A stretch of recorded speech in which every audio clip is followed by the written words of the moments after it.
ay nagpapakilala bilang ordinaryong tao na ginipit sa panahon na ang Pilipinas ay wala nang makapitan. November 21, may 7 lalaki na hindi naka-uniform at nagpapakilalang pulis ang humuli sa akin sa loob ng City Hall ng Makati.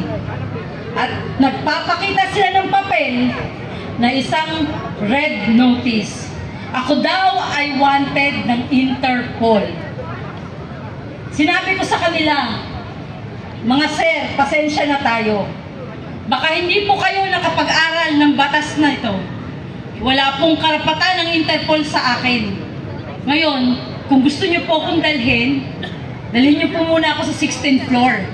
Nandun po yung office, ang PAW.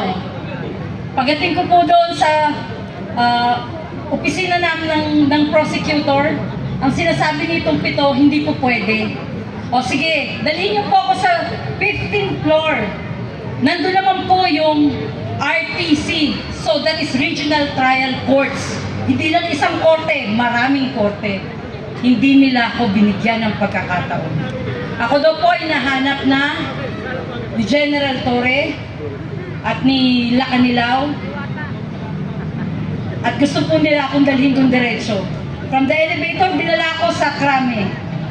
Sabi nila sa akin, ma'am, itabi mo na yung cellphone, yung mga gamit mo. Sinabihan ko sila, sir, ba't ganito? Hindi, wala po akong kasalanan. Hindi ako pupunta dun sa Dubai. Bakit ako may kasalanan na ganito? Bakit yung ako dinadala? Dahil dito sa isang photocopy, isang Xerox ng Interpol Red Notice.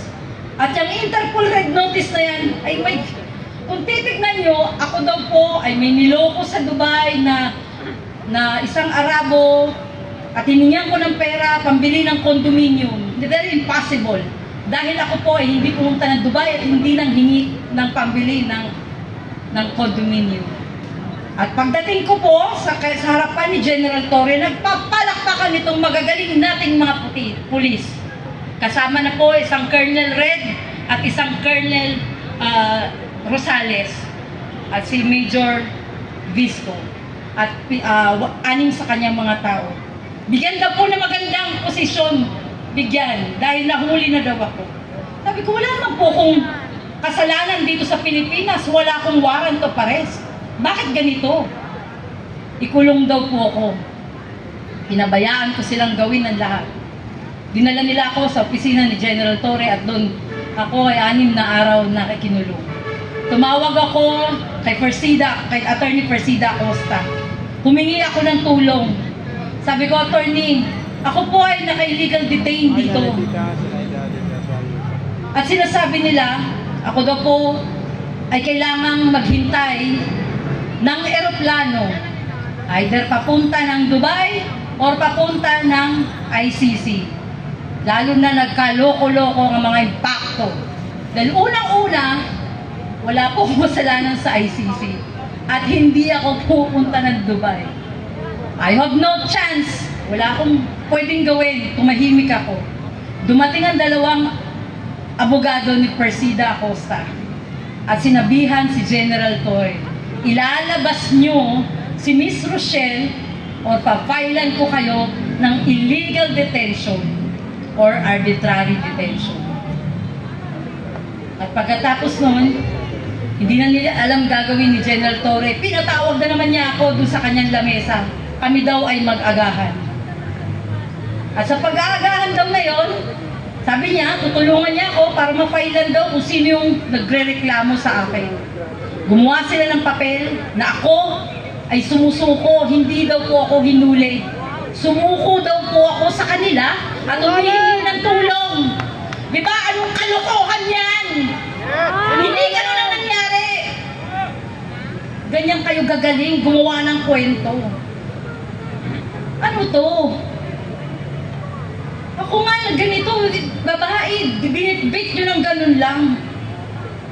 Kailan ako nag-alsa ng galit? Nung nakikita ko lalo na si Tatay Digong ay binibit-bit nila nang hirap na maglakad yung matanda. Ako nga, na kaya ko pa sanang tumayo ng matinag. Ginanon nila, babae. Si Tatay Digong matanda. Ibig sabihin, guys, pati kayo, kaya nilang gawin araw-araw. Gagawa nila kayo ng mali. Gagawan kayo ng kalukuhan na kwentong kutsero na mga fake na kaso. At bitin kayo. At dadalhin kayo doon sa Hague. Hindi ba nakaka-alarma na itong sitwasyon natin? Wala akong magawa, kundi paglaban ang nararamdaman ko bilang Pilipino. Kasi putang ina ang gobyerno ito! Anak! Ito po yan! Natutulog lang! Ibigay mo na! Putang ina ang gobyerno ito! Yung ginawa niyo sa amin! Kami na mamamayang mahirap o ultimo! Kami dapat pagtanggol yung mga pulis! Kayo ang gumawa ng ganito sa amin!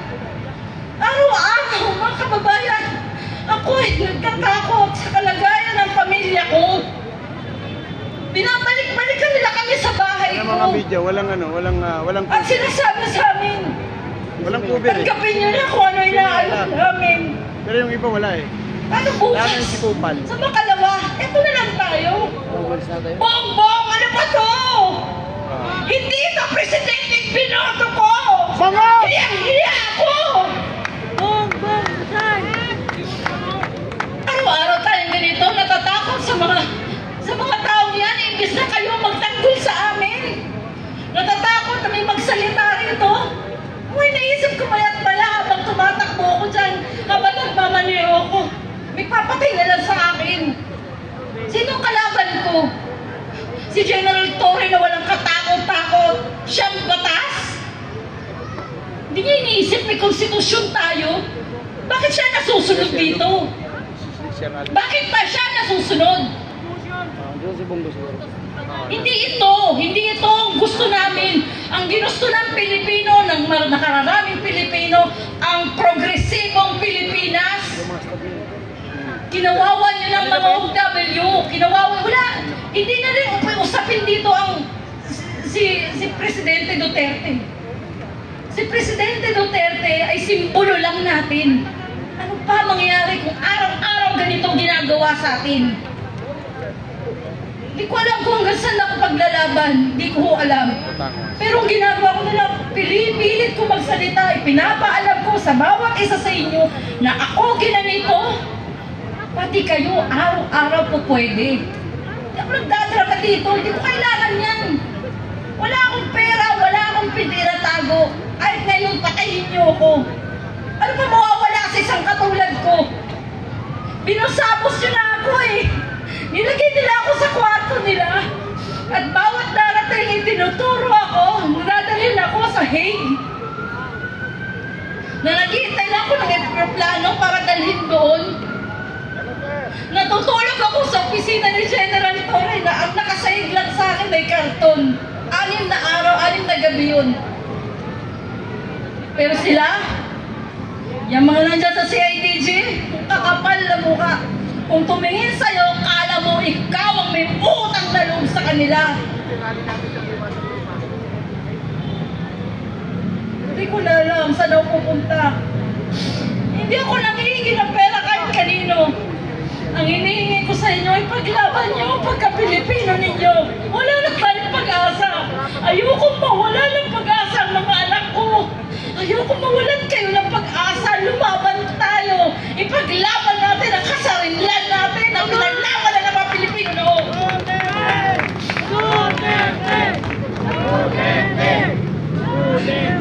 Nakakaiyak at sakit. Pero hanggang kailan tayo gaganituhin ng gobyernong binoto natin? At ang namamayani ngayon yung mga tao na kinaayawan natin noon. Ang mga oligarkiya na patuloy dyan na minamanipula ang ating gobyernong bangag.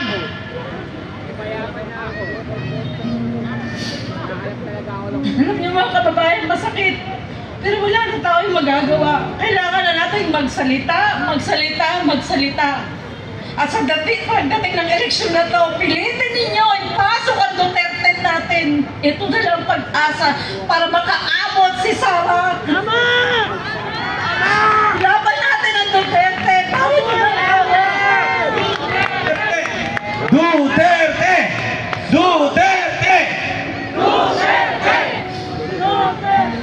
1:30 Sigurado nandyan. po. Hanggang saan ako makikita niyong tumatayo. Lahat ng TV news noon, gusto kong kausapin. Pumunta ako sa mga station, eto ko. Pero walang umiintindi sa akin noon.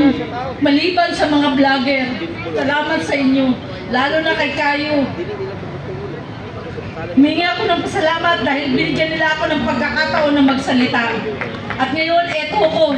Humingi sa inyo ng dasal na lang. Hindi ko naman ano yung pera eh. Hindi ako mayaman. Wala ako. Pero susurvive natin to. Magtutulungan tayo. May ahon ng Pilipinas. Ibalik natin sa tamang posisyon ng bansa natin. Hindi tayo pwedeng panghawakan ng China. Mas lalong hindi tayo pwedeng panghawakan ng mga Europa na pupunta na lang dito at magbabantay sa ating eleksyon. Hindi tayo pumayag. Hindi tayo papayag. Tumayo tayo sa ating soberanya. Huwag tayo pumayag. Maging matigas tayo sa paninindigan natin na tayo may sariling kasarinlan. Katulad ni Bonifacio na nakatayo dyan.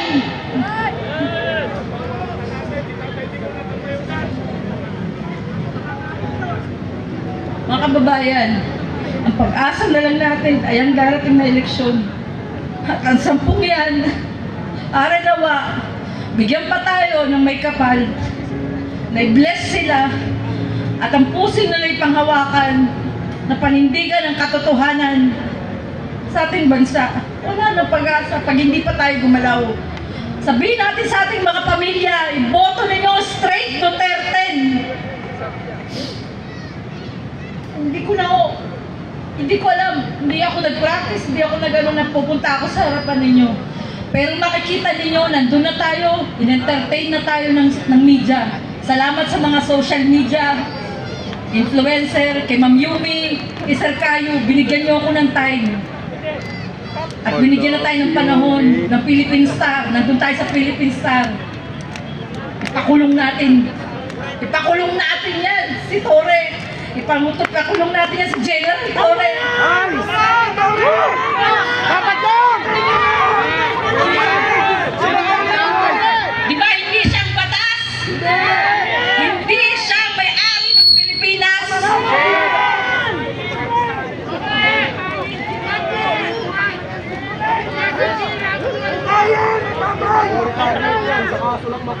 Kaya pakulong natin para malaman niya ng Pilipino ay hindi dapat atak-atakan, hindi dapat yurakan, hindi mo dapat gawa ng kwento. Ikaw ang magtanggol. Nagtataka ako sa panahon na to eh. Lahat ng mga natanggal ng panahon ni Tatay Digong, nagbalikan. Lahat ng may dokumento ko sa mga pulis na mga natanggal, nandito na naman ngayon.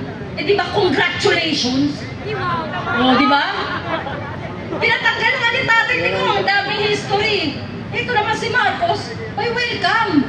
Binaling na lahat. Ilang pulis na natanggal ng panahon ni Tatay Digong? Wala eh. Hindi natin alam anong gagawin. Bakit ganito? Ang mga walang hiya nagbalikan, binigyan ng tsapa, binigyan ng posisyon, eh di wow, binigyan ng baril. At ngayon, nandyan sila sa mga presinto, gumagawa na naman ng mga kwento. At eto si Juan Kawawa, hindi alam paano lalaban ng buhay. Kaya mga kababayan, wala na akong maisip na ihingi sa inyo ng tulong. Kundi ipagdasal na sana maawa ang prosecutor, mapakinggan tayo, mabigyan tayo ng magandang desisyon. Hindi siya dumating. April 21 and 28 hearing namin, walang dumating. Pero 4 na pulis na nirereklamo ko nasa labas ng prosecutor, hindi sila pumasok. Ibig sabihin, ganun sila katigas, di ba? Or wala lang talaga silang isasagot sa ating complaint. Tandaan nyo guys, lalaban ko ito hanggang sa uli. Sana lang, abutan pa tayo ng katotohanan. Makabalik lang talaga si Tatay Digong.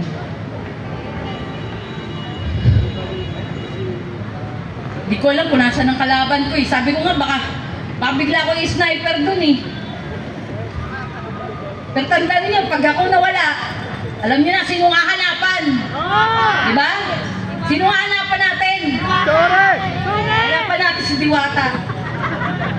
Diba? Ang galing niya eh. Nung nandun ako sa panahon, nandun ako sa opisina nila ng 6 na araw. Tahimik lang ako pero nag-obserba ako. Inalam ko mga pangalan nila until nakasuot sila ng mga uniforme. Saka ako nalaman ang kanilang mga names. At yun, nailagay ko sa complaint ko. Kompleto tayo ng ebidensya. At sana, bigyan tayo ng panahon. Dahil ang mga dokumentong nandun ng mga nakita ko, nakalinya na doon si General Bantag, si Tatay Digong, si Harry Roque, lahat ng kalaban nila, pinila na nila doon. Kaya ano nangyayari ito, alam ko na, mangyayari talaga yun. Mangyayari ang panahon na dudukutin nila isa-isa, ginawa na lang nila kaming sample. Sa papel namin, na binalabas nila Kanilaw, 4 kaming Pilipino, isang Chinese, isang Jordanian. May pirma, si General Torre at si Lacanilaw. Sa 4 na Pilipino, sabay-sabay kaming hinanap nung araw na yon. November 19, pinagpupuntahan na kami. Yung 2 pinuntahan sa condominium. Bakit hindi sila hinuli? Tanong nyo. Nagbigay sila ng 200,000 each para hindi sila kuwi. Eh ako, lumaban ako. Hinuli nila ako. Kinuha nila ako. Sabi nila, sumama ka na sa amin ma'am para hindi na tayo magka-anuhan dito. Magkapwersahan pa dito. Napilitan akong sumama. Kahit labag sa kalooban. Tiningnan ko kung anong mga mangyayari at yun na natuklasan ko sa kanilang opisina. Makababoy na ng gobyerno natin. Sila mismo ang gumagawa ng problema sa mga taong nananahimik. Kaya kayo, mag-ingat kayo at patuloy na magsalita laban sa gobyernong ito. Magsalita kayo na magsalita. Ingatan natin ang bawat galaw natin. Dahil baka yan ang gamitin nila para magdeklara ng martial law. Yan ang iwasan natin. Salamat po. Palakpakan po natin ang isang maisog na babaeng lumalaban dito kay Diwata. Ayaw pa kasi mag-resign, ang kapal talaga ng mukha, no? Pero okay lang po yan. Kasi sabi